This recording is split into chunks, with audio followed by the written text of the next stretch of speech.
What is up, you guys? So for today's video, I guess you can't hear me with this on, which couldn't breathe with it on anyway. So what's up, you guys? So for today's video, we're going to be speaking about 4 different ways COVID has affected my life and probably yours too. So let's go ahead and get into it. So here are 4 different ways COVID has affected my life, you guys. So for one, basically, I have noticed a big difference in hiking. So I've gone to campgrounds and state parks, pretty much everywhere where you're able to go hiking and camping. I've been noticing you can tell like just a sudden jump. And basically before, when I would go hiking or anywhere, there'd be like probably a few cars, and this applies to like everywhere across every state. And the thing of it is once 2020 came about and this whole mess came about, basically every single state park that I drove to, parking lots were full. So, it was just really annoying and really frustrating, to be honest, because it's like I just literally wanted to go hiking and do what I normally did, but there was just so many people around that for example, one of my favorite places to go down in Missouri was Johnson Shut-ins. And literally you had to circle around in order to get in, because they were only allowing so many people to get into the state park. So it's just really frustrating. And the other thing I've noticed, a spike in littering in these places. So unfortunately, some people are not respecting national parks or state parks or just a regular park as they should be. That's just unfortunate part of that. But as far as camping, as I've been going to different mostly gay campgrounds all around the country. I've been going to KOAs as well, and I've noticed definitely a jump in people going camping. Families who like don't really have too much to do because things have closed down. So now like the only thing left to do is go camping or go do things that are involving like the outdoors and stuff like that. So I understand it, but it's just like frustrating because I go hiking and I go camping to get away from people and to get peace and quiet. So it's hard to do that when there's so many people around. And for example, one time I was hiking in Shawnee National Forest down in southern Illinois, and I came around, this was in Bell Smith Springs, and this area is like, you have to hike down to get to the water, but once you follow the creek to get to the water, you follow this trail and you end up like in this big creek, and then you can go swimming behind it. Like there's this huge pool of water. So anyway, I'm hiking down and I'm walking, and then I'm hearing like just people, and I'm like, okay, that's normal, more people, whatever. And I'm hearing like all these kids. It was a bunch of high school kids, I guess, at the time, and they were like having a little get together or whatnot, and they were like trap music blasting like crazy, and I'm just like what's happening, you know what I'm saying? And it's just like a big party out in the forest, basically, is what it was. And I'm just like, oh my god, like I'm over here just wanting to get some cool photos and go hiking and just be by myself, and then instead I get that. But yeah, you guys, that's as far as like hiking and camping and stuff like that, that's been my experience, and that's what I've noticed. And there's definitely a lot more people outside right now, which is, I don't know, I guess it's a good thing because people are doing something that's good for them, good for their brain, good for everything, exercise too. But it's a saturation of people when you go to these parks. I'm sure you can relate. If you were to go to your national park now, it's even been on the news that's like there's been a crazy spike of like a lot of people going out to national parks and all of this and that, because everything was closed at the time, right when 2020 was like in the middle, or right in the middle of 2020. I mean, the main reason why I wanted to make this video today is I wanted to speak about how COVID like really affected my work life. So at the time I was working at Walmart, and I was managing electronics and photo center and office supplies, and I was doing that for 4 years.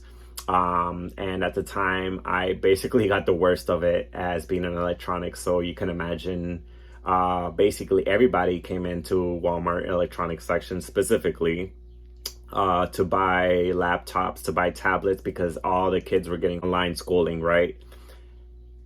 Oh my gosh, you guys. So at first it was like great. My sales were great, you know what I'm saying? And I was like, okay, I was trying to find different ways to make, basically to make the company money, right? Because you're essentially, as a department manager, your job was to make like four ways and make like end caps. So basically sell product, is merchandise product in a way. And so I had to do all that. So everything was just going like hotcakes. Everything from TVs, literally everything, anything, like video games, especially video game consoles.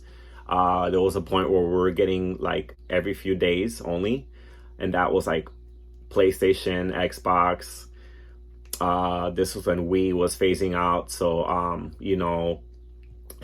it was just crazy. It was crazy. So then it turned into people being very nasty and angry over us not having any product, us not being able to even get any product, us not being able to get any type of laptop in, any type of tablet, any type of gaming console. Ink was like, people started stealing ink because people started I guess working from home 1 hour, or like, I don't know what the deal was, but basically people were just stealing ink. And for those of you who don't know, ink, like for printers, is very expensive. I think the most expensive ink we had at the time was like a $60 single ink cartridge. $60. When you steal from places like Walmart, like especially, they just inflate the cost of everything else, or that specific product that's getting stolen. So if you have people doing this, then you're unfortunately going to end up paying for it, or whoever is going to pay for that product is going to pay for it. So that's how that works. I don't know if you guys knew that, but that's it. It doesn't benefit anybody really. So if you're going around stealing, then you might want to think about how it's going to affect your family members, who are going to now have to pay higher costs and whatever, right, for that same product that you're stealing. The other thing I want to state is the whole reason why I had this is because at Walmart, they were advising us to wear masks, which was great. That was perfect. You wanted to wear one, you could. If you didn't, you didn't. But then it was mandatory, and that's where I had a problem, because it's not just about being told what to do.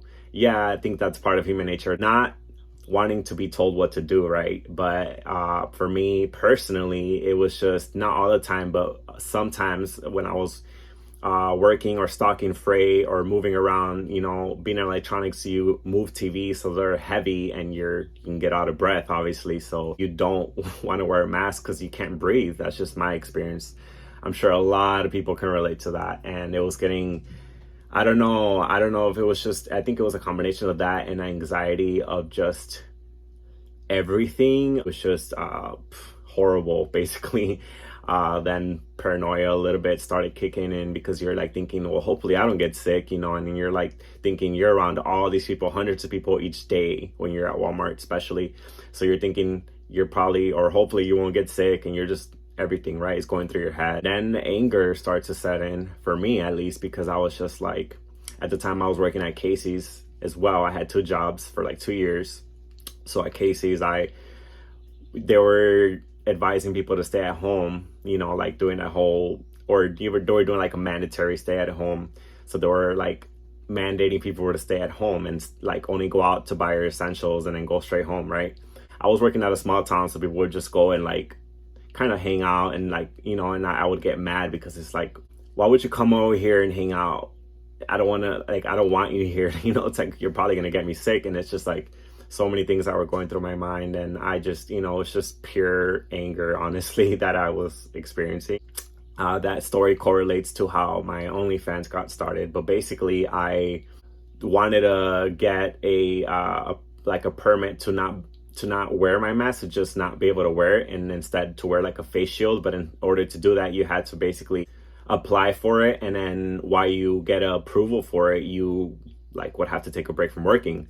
So I wasn't working for a few days, and that was perfect. That was great, actually, during that nonsense. But then it was just like, okay, well, I wanted to go back to work. I needed to make money, and I couldn't go back to work because they screwed up, and they gave me a leave of absence until like 3 months from that date, which was not going to work for me.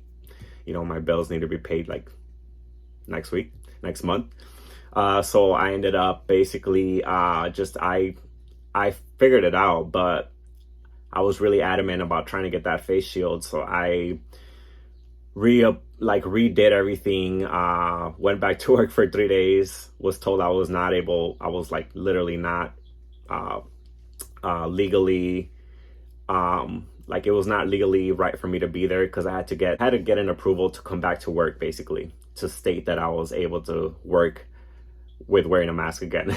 Anyway, I never got my face shield, but anyway, you guys, during that period, when I was not working, I needed to make some money. I've always thought of people who have had like OnlyFans was like, let's be real, like thottish, you know what I'm saying? Like you can't do anything else with your life. Like I've always thought like, okay, who would pay for that? You know what I mean? But I was very wrong and very surprised when I started one to make money. And I was pleasantly surprised when I got quite a few subscribers. And then, it's up and down. That's why I don't like when people ask me, oh, so how's OnlyFans? Because it fluctuates. It literally is up and down. It just depends on how you market yourself, right? And what you put out, if you put out good content or not. If you don't put out good content, then people are just going to leave after that month, So, but anyway, so that was my experience with that. And that was my experience with working at a retail giant like Walmart and a gas station like Casey's. This is a very small part of it, but basically with relationships and like dating and during COVID. And I was thinking, and I wasn't going to put this in this video, but I was like, it did affect my life a little bit, because it was just like, well, specifically with this one person that I was speaking to, which he was from Minnesota, and we liked each other, and he pissed me off basically. He pissed me off because we were like liking each other, or like he was a sweetheart. He really is a sweetheart. And then we thought about like meeting, and then that's when COVID happened. I hate to sound cliche, but it's like that's when COVID happened. And I was like the only one on asking of like, like you want to meet, and his response was, well, with right now with COVID and how things are, I think we should just wait because it's not safe and this and that. And I was like, you're like, you gotta be kidding me, right? Like, are you kidding me?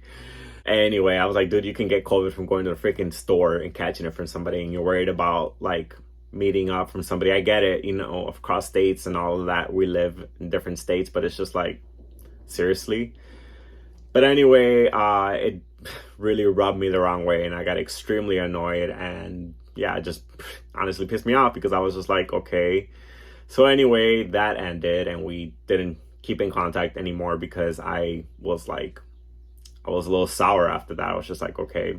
Anyway, I'd like to meet somebody who's like not a scaredy cat, But anyway, moving on to the next thing. The next thing I wanted to speak about, you guys, is online shopping. And I don't know if you guys knew this, but from 2019 to 2020, there was a 29% increase in online shopping. And I think that's crazy, And I believe that because, well, for one, we all know that these businesses, and most businesses, even like fast food places, were closing like early, or they were like having new hours, or they were just closed, period. Right? So a lot of people turned to online shopping. As far as like restaurants, people had to like do stuff themselves, right? So but yeah, and I just thought that was very interesting. And what's funny is I've always done online shopping, so to me it didn't matter. And I used to be one of those people that used to go to the mall and like stores and brand name stuff and this and that, but that changed like years and years ago. And I've never been I used to be materialistic, but I am not anymore. So I didn't affect me one bit. I've always had an Amazon account, so I was like, okay. But yeah, you guys, I just wanted to speak on that. I just wanted to give you guys those four things, four of my own experiences that I had to deal with, that I went through, that I know we all have seen these type of videos before about like, oh, how COVID influenced and how it changed my life, and so cliche and this and that. But it's like, I feel like my reasons are kind of valid on why and how it's changed it. But anyway, you know, everyone has different experiences and stories that they tell. You know, a lot of people benefited a lot from COVID, as far as like these big companies who made a lot of money from people like us who are or were unsuspecting or didn't know better, right? Unfortunately, but it hurt a lot of people, like the general public, like the people like us who make medium income and who have or were left with no choice than to do whatever the hell was told for us to do. You guys, that's it for this video. If you enjoyed this video, you guys, please like and subscribe. I would really appreciate that. It's going to help my channel and my video get shown to a lot more people. So I appreciate that, you guys, and I'll see you in the next video. And real quick, you guys, I forgot to give a shout out to Rod for giving me this table and building this table. So I want to show you guys what he did for me real quick. So he basically put this wooden top part together, and the base was I already had the base, but the top part he made himself, and he laminated it and all of that stuff. So, you know, it's a really good quality table, as you can see, and so thanks again to you, Rod, and I really love my table.